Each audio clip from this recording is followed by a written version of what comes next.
I'm Devin Shute, and welcome again to the Money Minute. So last week we spoke about how important investment returns actually are. It is very difficult for an investor to have a fund that they are invested in that in 1 year it's the top performer and in the next year the bottom. We find it much easier to put our money in something with more predictable outcomes. However, there is a temptation to be too predictable, and this is putting all our cash in the bank.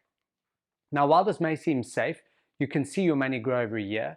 Unfortunately, it's probably not going to be growing fast enough to keep up with inflation, and that means you're getting poorer in real terms. For this reason, investors need to take a calculated risk and have some exposure to shares, which drive your long-term returns. The trade-off for these higher returns, unfortunately, is short-term volatility, and this can be difficult to stomach.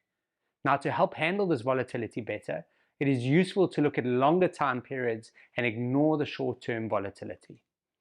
Our Fund of Fund range recently celebrated its 5-year anniversary, and this milestone is important as it demonstrates how they performed through a number of different market conditions and crises, and this includes things like the COVID crash, interest rate spikes, and multiple wars. Now, to give you an example, if you took R1 million and invested it in the bank 5 years ago, that money would now be worth 1.32 million rand today, but you would then still need to pay tax on top of this interest earned.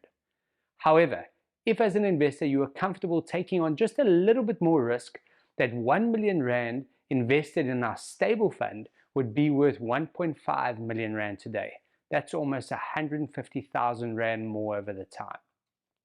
Now, depending on investors' risk appetite and their investing goals, they might have decided to invest in our more growth-focused flexible fund or even our offshore fund, and their R1 million investment would be worth between 1.67 and 2 million rand today. The point I'm making is that investors should not avoid risk, they should manage it. By taking professional advice and investing in high-quality, well-diversified investment solutions, they can weather the storm that short-term volatility sometimes brings and deliver significant inflation-beating returns on their hard-earned money. Thank you as always for watching. Have a great week.